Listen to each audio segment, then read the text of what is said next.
People are so stuck on the fact that, oh, we serve a loving God. God wouldn't do this. God wouldn't do that. Let me tell you something. See, God may have chosen you. God may have put you in position. You understand me? But the same way that he abandoned Israel and Judah, because, see, Israel was the ones that he chose. Judah was the sisters, and they became worse off than Israel. So God had to abandon them. But one thing about the God that I love, the one thing about our Father that I love, because he is the God that he is, his word don't come back void. Anything that he does and he says, he has to correct us with love. And that means he got to take his hands off of us so you can learn the lesson that you need to learn, so we can learn what we need to learn. That, baby, in life, we can't do life without him. If we have to go through the valley of the shadow of death without him for a minute, the wilderness without him for a minute, to learn the lesson and to realize that, baby, God, I can't do this without you. God, I need you. God will come back. I love that he's a jealous God. I love because God's love is jealousy, baby. God's love, baby, the God that he is jealous because I created you. How dare you not serve me, but you go serve every other idol. Y'all got idols that y'all serving. Y'all got pastors, preachers that y'all so loyalty, but you can't be loyal to God. You can't let go of that relationship. You want to stay where you at. You want to stay stuck in the situations because you're so loyal to you. Why can't you be loyal to God? Why can't you go to the one that created you? Why can't you go to the one that will provide for you, that does provide for you, that gives you manna in situations and circumstances when you don't deserve it? We don't deserve the things that God do for us, but yet we have so many excuses, and we're not in a season no more of excuses. You could get the judgment of your Father. You can come correct. You can say, God, I humble myself in this season. I'm going to sit at your feet. God, I give you me. I'm going to surrender. This song right here that is playing, I love so much, called Jealous. God is a jealous God. Baby, he do not play it because, baby, he hated us so much. Because he just wanted you to understand that I have better for you. I have better for you. I have a life that's so fulfilling unto you. But you're going to tell me that you're choosing everything else but me. You're going to choose that man, that woman, those idols, those religions, instead of you seeking me and finding me, and so I can teach you on who you are. You rather go get the research and theology and philosophy and all this other foolishness, the myths from man, but you won't go to the one that created you. Oh, I'm a jealous God, and you're going to have to feel my wrath because I give you time and time and time again. I forgive 70 times 7. I've done all that I could, but yet, see, I made a promise to Noah. I ain't going to flood the land. I'm not going to flood you and wipe you out because I can.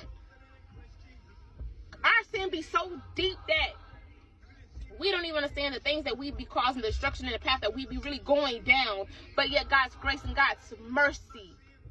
When God get his hands on you and you give God your yes, you come back unto him. You say, God, I'm sorry. God, I repent unto you. God, I'm giving you me. I'm submitting unto you. I done did all this and got my heart broken. Ain't had no type of protection.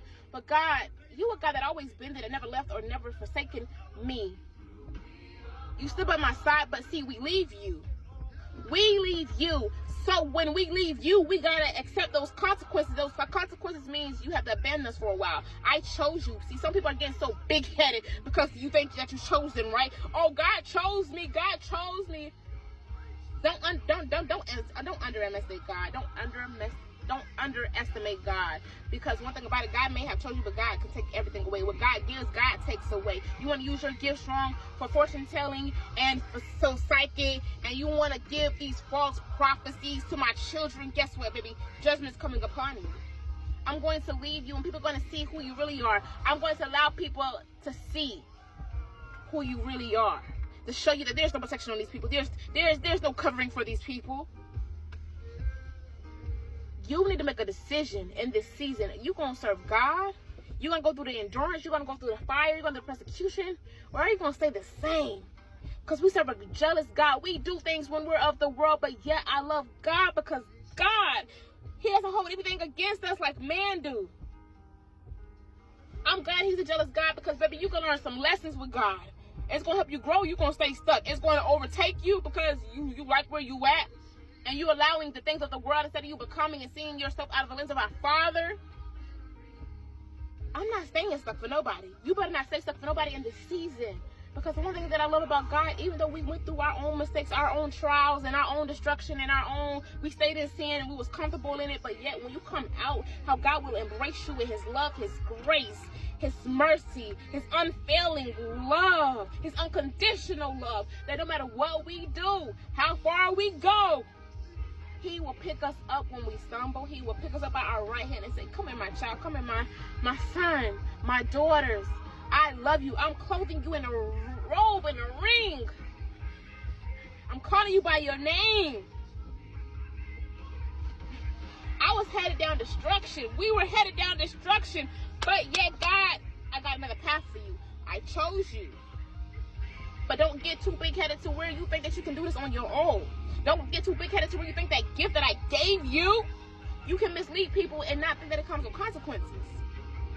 I love how God works. I love how God works and how he just, yeah. I'm a God of mercy and grace and unfailing love, but I'm a God of wrath. And that's what people be forgetting.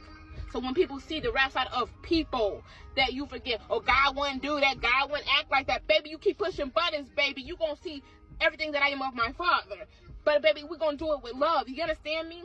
I don't got to down you to make you off worse, baby. You finna get the truth. Sometimes the truth is going to hurt. Maybe that truth that y'all need to tell somebody in your circle, baby, stop keeping people in their comfort, because, baby, I'm not one of those. We're not one of those. When God is really getting you and working on you to become, you can't keep people in their comfort. God say tell the truth. When you put on the armor of God, baby, you put on the belt of truth. We're not keeping people in their comfort. This season right here, you need to be submitted unto God more than you are people and anything else. Because, baby, I want to be clothed in a ring and a robe. God opened up his arms for me in the mess that I was in.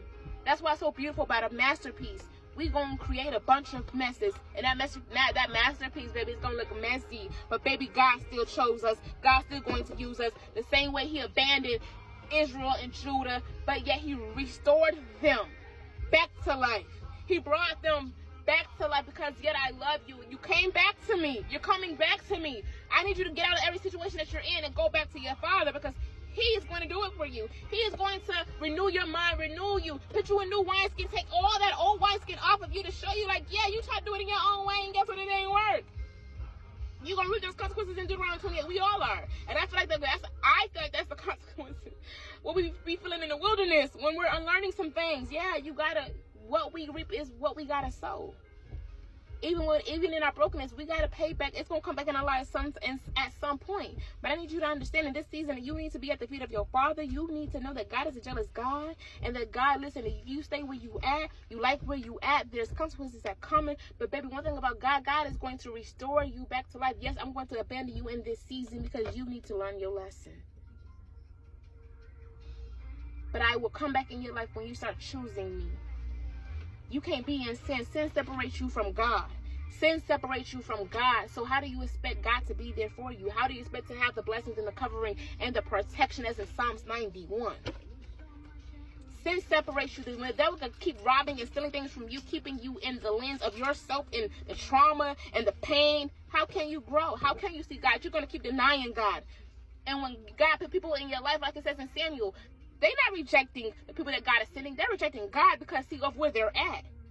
So when people come in your life to try to help you, you need to embrace that. Even if you're struggling, say, I'm broken right now. I don't know how to receive this. It's time that you open up your mouth and be confident in knowing, saying, listen, I'm broken right now. Be confident in yourself to say, I can be humble. I can have humility. I can be vulnerable.